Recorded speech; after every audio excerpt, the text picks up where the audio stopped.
Hi സുഹൃത്തുക്കളെ, വരിക്കോടൻ്റെ കാഴ്ചകളിലേക്ക് സ്വാഗതം. മഴവില്ലിൻ ചേലാണ് എന്നു തുടങ്ങുന്ന അതിമനോഹരമായ ഗാനം ഒരു തവണയെങ്കിലും കേൾക്കാത്തവരോ ഒന്നും മൂളാത്തവരോ മാപ്പിളപ്പാട്ട് ആസ്വാദകർക്കിടയിലുണ്ടാവില്ല. എത്ര കേട്ടാലും മതിവരാത്ത ആ പാട്ട് എഴുതിയ സമദ് മലപ്പുറത്തിൻ്റെ പടിഞ്ഞാറ്റുമുറിയിലുള്ള വീടിൻ്റെ മുന്നിലാണ് ഞാനിപ്പോഴുള്ളത്. സമതുമായി പാട്ട് വിശേഷങ്ങൾ അറിയാൻ അല്പനേരം സംസാരിക്കാം. സമദ് മലപ്പുറം ശ്രദ്ധേയനായ മാപ്പിളപ്പാട്ട് രചയിതാവ്. സമദിൻ്റെ തൂലികയിൽ പിറവികൊണ്ട മഴവില്ലിൻ ചേലാണ് എന്ന് തുടങ്ങുന്ന മാപ്പിളപ്പാട്ട് സമീപകാലത്തെ സൂപ്പർ ഹിറ്റാണ്.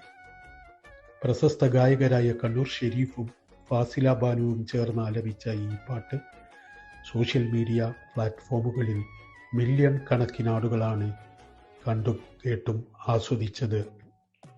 ശ്രദ്ധേയമായ കല്യാണപ്പാട്ടുകൾക്കും സമദ് രചന നിർവഹിച്ചിട്ടുണ്ട്.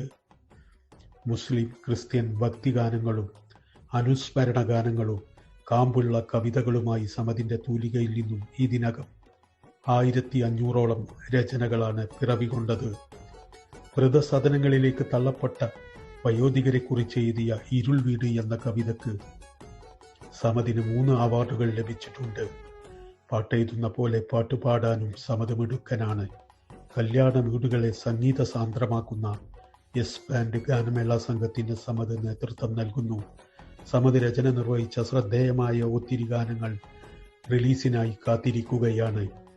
പടിഞ്ഞാറ്റുമുറി സ്വദേശിയും 40കാരനുമായ സമദ് മികച്ചൊരു ഫുട്ബോളർ കൂടിയാണ്. ഇദ്ദേഹമാണ് സമദ് മലപ്പുറം. മഴവില്ലിൻ ചേലാണ് എന്ന് തുടങ്ങുന്ന ഗാനം ഇത് രചിച്ചിട്ട് ഇപ്പൊ എത്ര വർഷമായി? ഏകദേശം 2 വർഷമായി. പക്ഷെ ഈ പാട്ട് വിപണിയിലെത്തി 6 മാസം കഴിഞ്ഞതിന് ശേഷമാണ് ഈ പാട്ട് ഹിറ്റായത്. കണ്ണൂർ ഷെരീഫ്ക്കയും ഫാസില ബാനുമുള്ള പാടിയത്. അപ്പോൾ എന്നെ വിളിച്ചിട്ട് ഷെരീഫ്ക്ക ഒരുപാട് പാട്ടുകൾ എൻ്റെ പാടിയിട്ടുണ്ട് എന്ന് പറഞ്ഞാൽ എൻ്റെ ഒരുപാട് രചനകൾക്ക് ഷെരീഫ്ക്ക ശബ്ദം തന്നൊരു ഭാഗ്യമാണ്, അങ്ങനെ പറയാൻ പറ്റും. എനിക്ക് ഷെരീഫ്ക്കാക്ക് വേണ്ടിയിട്ട് ഒരുപാട് പാട്ടുകൾ എഴുതാൻ ഭാഗ്യം കിട്ടിയിട്ടുണ്ട്, അങ്ങനെ പറയാൻ നല്ലത്. അപ്പോൾ ഈ പാട്ട് എഴുതിയ സമയത്ത് തന്നെ ഷെരീഫ്ക്ക പറഞ്ഞിരുന്നു നല്ല പാട്ടാണ്, ഹിറ്റാവുന്നത്. പറഞ്ഞ പോലെ തന്നെ ആ വാക്ക് പൊന്നായി, മെഗാ ഹിറ്റാണ്. ശരിക്കും മാപ്പിള പാട്ടിൽ ഒരുപാട് വർഷങ്ങൾക്ക് ശേഷമുള്ള ഏറ്റവും വലിയ ഹിറ്റാണ് മഴവില്ലിൻ ചേല്. എല്ലാവരും എന്ന് പറഞ്ഞാൽ പ്രായമുള്ളവരും കുട്ടികളും എല്ലാ പാട്ടുകാരും എല്ലാ സംഗീത വേദികളിലും നമ്മൾ ഈ പാട്ട് ഇപ്പോഴും പാടിക്കൊണ്ടിരിക്കുകയാണ്. സാധാരണ ഒരു പാട്ട് ഇറങ്ങിക്കഴിഞ്ഞാൽ ഒരു 1-2 മാസമോ തരംഗാവും, പിന്നെ അതങ്ങനെയാണ് പോകും. പക്ഷെ മഴവില്ല് ഇപ്പോഴും ഭയങ്കരമായിട്ട് വൈറലാണ്. അല്ലേ ഈ പാട്ട് രചിച്ചത് നിങ്ങളാണ്? അതായത് എൻ്റെ നാടിന് അടുത്തുള്ള പ്രദേശക്കാരനാണെന്ന് ഞാൻ ഒരിക്കലും അറിഞ്ഞിട്ടില്ലായിരുന്നു. ഈ അടുത്ത കാലത്താണ് ഞാൻ അറിഞ്ഞത്.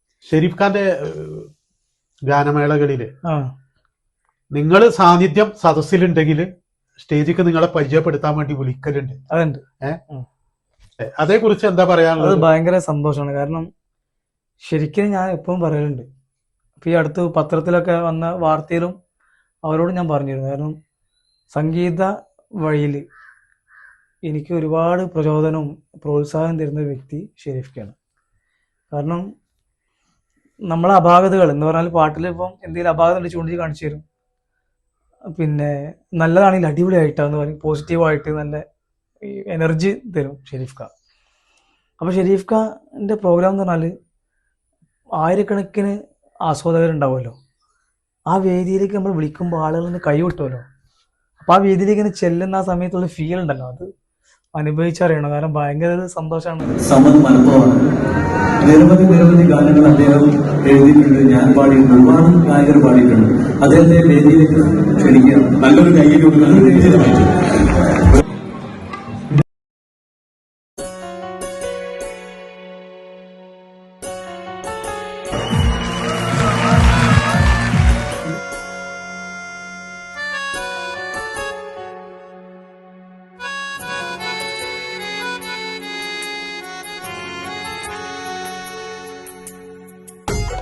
അതുപോലെ തന്നെ ഒരു കല്യാണപ്പാട്ട് ഹിറ്റായിട്ടുണ്ടല്ലോ, മാണിക്യ മരതകം.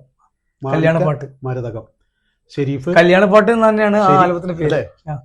ഷെരീഫ് പിന്നെ ഫാസില ബാനു, ഫാസില ബാനു ഇവര് മൂവരും ചേർന്ന് പാടിയ ഉം. ആ പാട്ട് കല്യാണ വീടുകളിലൊക്കെ എല്ലായിടത്തും എല്ലാരും പാടാറുണ്ട്. വളരെ ഹിറ്റാണ്. അതും വൈറലാണ്. ഞാൻ കണ്ടിട്ടുണ്ട്, ആസ്വദിച്ചിട്ടുണ്ട്. നല്ല പാട്ടാണ്. ആ പാട്ടിനെ കുറിച്ച് അതും ഇതേപോലെ തന്നെ എഴുതിയ സമയത്ത് ശരിക്കും പറഞ്ഞു ഈ പാട്ട് ഹിറ്റാവും. നല്ല പാട്ടാണ്. ഒരു കല്യാണം ശരിക്കും ആ ഒരു കല്യാണ വീട്ടിലെ അവിടുത്തെ ആ സംഭവങ്ങളാണ് ഞാൻ എഴുതിയത്. അപ്പോൾ അങ്ങനെ ആ പാട്ടും ശ്രദ്ധിച്ചു ഒരുപാട്. അല്ലാതെ പലരും കരുതുന്നത് സമത് മാപ്പിളപ്പാട്ടിൽ ഒതുങ്ങി കൂടുന്ന ഒരാളാണ് എന്നാണ്. മാപ്പിളപ്പാട്ടല്ലാതെ മുസ്ലിം, ക്രിസ്ത്യൻ ഭക്തിഗാനങ്ങൾ എഴുതിയിട്ടുണ്ട്.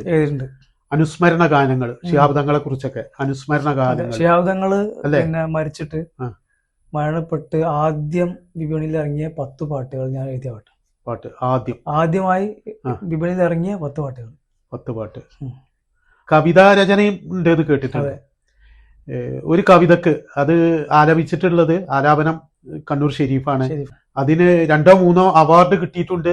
ഇരുൾവീട് എന്നാണ് ആ കവിതന്റെ പേര്. അത് ഞാൻ തവനൂരുള്ള ഒരു വൃദ്ധസദനത്ത് പോയ സമയത്ത് അവിടെ ഇരുന്ന് എഴുതിയൊരു കവിതയാണ്. അത് പെട്ടെന്ന് എഴുതിയ കവിതയാണ്. അടിപൊളി കവിത. അത് ശരിക്കും ആ കവിത ചൊല്ലുന്ന സമയത്ത്, റെക്കോർഡിംഗ് സമയത്ത് ഷെരീഫ്ക്ക് ഭയങ്കരമായ സങ്കടം വന്നിട്ടുണ്ട്. കണ്ണു നിറഞ്ഞു. അത് വൃദ്ധസദനത്തിൽ തള്ളപ്പെട്ട മാതാപിതാക്കള് അല്ലെ, അവരെ ഒരു വിലാപാണ് അല്ലെ. കവിത ഇപ്പൊ എനിക്ക് കുറച്ചായിട്ട്, ഇപ്പൊ ഒരു 1-2 വർഷമായിട്ട് കവിതനോട് ഭയങ്കര ഇഷ്ടമാണ്. കാരണം കവിത എന്ന് പറഞ്ഞാൽ പാട്ട് പോലല്ല. അതിന്റെ ശൈലി, എഴുത്തിന്റെ ശൈലിയും ഭാഷാ പ്രയോഗമൊക്കെ കുറച്ച് വേറെയാണ്. അപ്പോൾ ഏകദേശം ഇപ്പൊ ഒരു 100-300 കവിത ഞാൻ എഴുതിയിട്ടുണ്ട്. മൊത്തം പാട്ടുകൾ എത്ര രചിച്ചിട്ടുണ്ട്? പാട്ടും കവിതകളൊക്കെ ആയിട്ട് ഒരു 1500-ലധികമായി ഉണ്ടാവും. 1500 ഉണ്ട് അല്ലെ. പിന്നെ സമത് രചന മാത്രല്ല പാടാറുണ്ട്. സമതിന്റെ പാട്ട് ഞാൻ കേട്ടിട്ടുണ്ട്. കൽബിലെ കണ്ണാടി കണ്ട പെണ്ണേ, കരളിന്റെ പാതി നീയേ, കനവിലെ പുതുമഴ കൊണ്ട മുല്ലേ, കുളിരും കിനാവും നീയേ. എസ് ബാൻഡ് എന്ന് പറഞ്ഞിട്ട് ഒരു മ്യൂസിക് ഗ്രൂപ്പ് ഉണ്ട് അല്ലേ, കല്യാണ വീടുകളിലൊക്കെ അല്ലേ, എല്ലായിടത്തും എല്ലാ പ്രോഗ്രാം ചെയ്യാറുണ്ട്. പാട്ട് പാടുന്നതിനെ കുറിച്ച് എന്താണ് പറയാനുള്ളത്? സബ് ജില്ലയില് പഠിക്കുന്ന സമയത്ത് എനിക്ക് മാപ്പിളപ്പാട്ടിന് ഫസ്റ്റ് കിട്ടിയിട്ടുണ്ട്. മാപ്പിളപ്പാട്ടിനും മോണാക്ടിനും എനിക്ക് ഫസ്റ്റ് കിട്ടിയിട്ടുണ്ട്. പിന്നെ ആ സമയത്തൊക്കെ പറഞ്ഞാല് മത്സരങ്ങൾ കാര്യമുള്ളൂ, നിങ്ങൾക്ക് അറിയാലോ. ഈ ദഫും അതുപോലെ തന്നെ മറ്റുള്ള പാട്ടുകളുടെ മത്സരം, മദ്രസകൾ തമ്മിലുള്ള മത്സരം, അതിലൊക്കെ പോയിട്ട് ഒരുപാട് ഫസ്റ്റ് കിട്ടിയിട്ടുണ്ട് ആ കാലത്ത്. ഇപ്പോഴും പാടാറുണ്ട്. മോന് പാടുകാറുണ്ടോ? മോൻ പാടും. മോന് വലിയൊരു ഭാഗ്യം കിട്ടി. കാരണം മോന് ഒരു വലിയ വേദി പാടിയത് ആദ്യമായിട്ട്. പേര്? ജാസില്. എത്രയിലാ പഠിക്കുന്നത്? എവിടെ? സ്കൂളിൽ എവിടെ? 9th 9th എവിടെ പഠിക്കുന്നത്? പള്ളിപ്പുറം മങ്കട പള്ളിപ്പുറം ഗവൺമെന്റ് സ്കൂളിലാണ്. അതായത് ഷെരീഫ്ക പാടിയിട്ടുള്ള വേദിയില് അവന് പാടാൻ അവസരം കിട്ടിയിട്ടുണ്ട് അല്ലേ? അതൊരു ഭാഗ്യാണ്. ആ ഒരു ഷോ ഞാൻ നടത്തിയ ഷോ ആയിരുന്നു. അപ്പൊ അന്ന് മോന് പാടാൻ ആഗ്രഹം പറഞ്ഞു. അപ്പൊ ഞാൻ നിരുത്സാഹപ്പെടുത്തി. കാരണം വലിയൊരു വേദിയല്ലേ. അപ്പൊ ഷെരീഫ്ക്ക് തന്നെ അവനെ വിളിച്ച് അവനെ കൊണ്ട് പാടിച്ചു. നന്നായി പാടി. അത് നല്ലൊരു ഇതായി തുടക്കം. നല്ല കയ്യടി, ഭയങ്കര സപ്പോർട്ടായി. ആ ഒറ്റ പാട്ടോടുകൂടി എല്ലായിടത്തും അവൻ അറിഞ്ഞു. വീടുകളിലൊക്കെ നിങ്ങളെ ട്രൂപ്പിൽ അവനും പാടാറുണ്ട്. കല്യാണം എന്നല്ല, ഒരുമാതിരി പ്രോഗ്രാമിലൊക്കെ അവനും പാടും. അവന് പിന്നെ കൂടുതലും ഈ റാപ്പ് സോങ് പോലത്തെ പാട്ടിനോടാണ് ഇഷ്ടം. പക്ഷെ ഇപ്പോ സബ് ജില്ലക്ക് കിട്ടിയിട്ടുണ്ട്. സ്കൂളിൽ നിന്ന് മത്സരിച്ച് ഫസ്റ്റ് കിട്ടിയിട്ടുണ്ട്. നാടിൻ നന്മകനെ പൊന്മകനെ മുത്തായവനെ, മിന്നും സൂര്യനും ചന്ദ്രനും ഒന്നായവനെ, കാലം കാത്തുവച്ച രക്ഷകനെ സംഹാരകനെ, ഞങ്ങൾ കണ്ണനായി വന്നവനെ. ഭയമേ മാറിപ്പോ നീ അണ്ണൻ വന്നാൽ കുമ്പിട്ട് നില്ല്, ഇരുട്ടിൽ സീറ്റി വാഴും രാജാവുക്ക് എല്ലാരും ചൊല്ല്, ഇവനെ തൊഴുവാണ് എന്നും ജനത്തിരക്ക്, കാലം എടുത്തു വച്ചാൽ സ്വർഗം പോലും മണ്ടർവൈഡ്. ഇല്ലുമിനാറ്റി അണ്ണൻ തനിനാടൻ കൊലമല്ലുമിനാറ്റി, ഇല്ലുമിനാറ്റി അണ്ണൻ തനിനാടൻ കൊലമല്ലുമിനാറ്റി. സമത് ഒരു സകലകലാവല്ലവനാണ് എന്ന് എനിക്കറിയാം. കാരണം പാട്ടിനൊപ്പം പന്ത് കളി അത് പല പല ആളുകൾക്കും ഉണ്ട്. അതായത് സംഗീതം, കാൽപന്ത് കളി. സമത് നന്നായിട്ട് പന്ത് കളിക്കലുണ്ട്. അതിനെ കുറിച്ച് എന്താ പറയാനുള്ളത്? ഫുട്ബോള് എന്ന് പറഞ്ഞാൽ എന്റെ ചെറുപ്പത്തില് പിന്നെ അന്നറിയാലോ പാടത്തും പറമ്പിലൊക്കെ രാവും പകലില്ലാത്ത കളിയാണ്. സമയമൊന്നുമില്ലല്ലോ. കളി എന്ന് പറഞ്ഞാല് അന്നത്തെ സൗകര്യം കാര്യമൊന്നുമില്ലല്ലോ. ബൂട്ടൊന്നും ഇല്ലാത്ത കാലമാണ്. ആരെങ്കിലും പഴയ ബൂട്ട് ഇട്ടിട്ടും പന്തൊക്കെ തുന്നിക്കാണ്ടൊക്കെ ഉള്ള കളിയല്ലേ. അങ്ങനെ ആ സമയത്ത് തന്നെ അന്ന് പിന്നെ അവസരങ്ങൾ കുറവല്ലേ. ഇപ്പോൾ പിന്നെ വെറ്ററൻസ് കളിക്കാൻ പോകും, സോഷ്യൽ മീഡിയ വന്നു, കളിൻ്റെ വീഡിയോ ആരെങ്കിലും എടുക്കും, അതങ്ങനെ എല്ലാവരും പറയുന്നുണ്ട് കുഴപ്പമില്ല കളിക്കുന്നുണ്ട്. ഏത് പൊസിഷനിലാണ് കളിക്കല്? ഞാൻ സെന്ററാണ് കളിക്കുന്നത്. സെന്റർ ഷാർപ്പ് ഷൂട്ടറാണെന്നൊക്കെ കേട്ടിട്ടുണ്ട്. അത് വീഡിയോ ഒക്കെ ഉണ്ടല്ലോ അടിക്കുന്നൊക്കെ.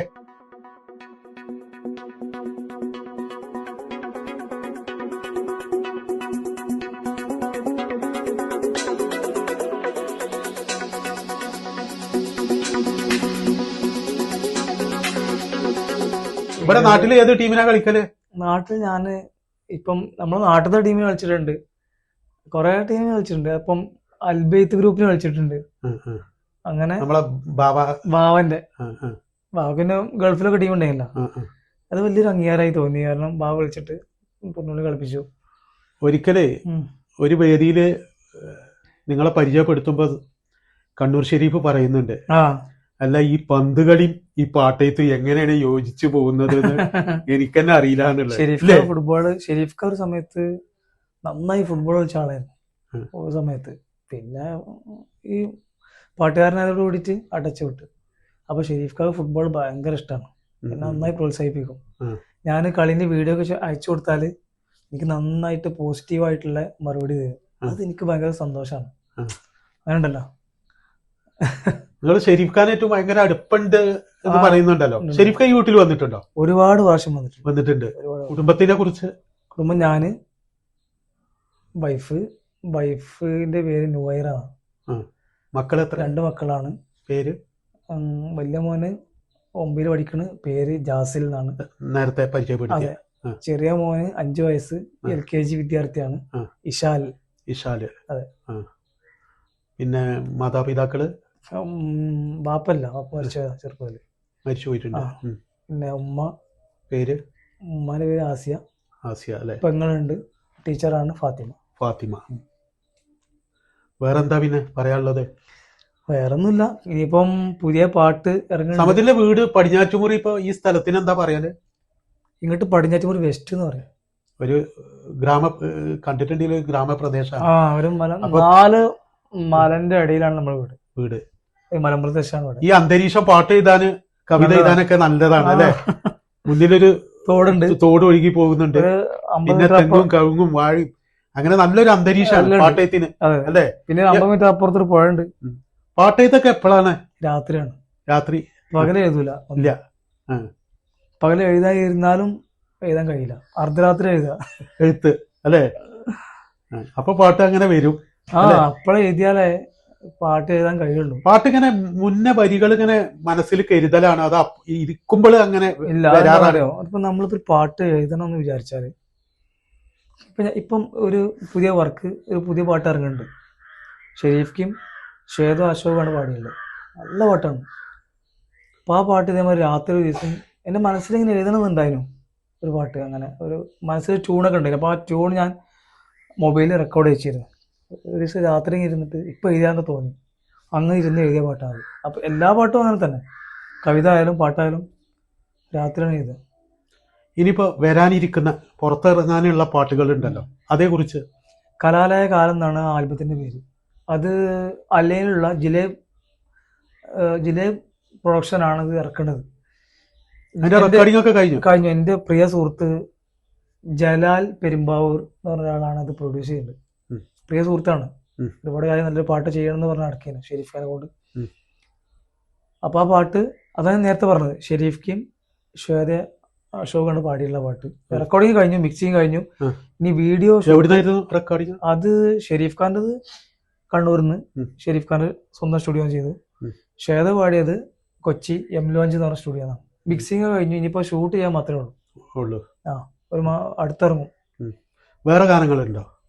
വേറെ ഉണ്ട്. വേറെയും പാട്ട് ഒരു 2-3-4 പാട്ട് ഇറങ്ങാണ്ട്. പക്ഷെ ഈ ഒരു പാട്ട് എനിക്ക് ഒരുപാട് ഇഷ്ടം തോന്നിയ പാട്ടാണ്. നല്ല അഭിപ്രായമാണ് എല്ലായിടത്തും ഇപ്പൊ തന്നെ. പിന്നെ സംഗീത മേഖലയിലും, അതായത് ഗാനത്തിന് ഈണം ഒരുക്കാനും സമത് ഒരുമ്പെടാറുണ്ട്, വിജയിക്കാറും ഉണ്ട് അല്ലെ? കുറെ പാട്ട് ഞാൻ സംഗീതം കൊടുത്തിട്ടുണ്ട്.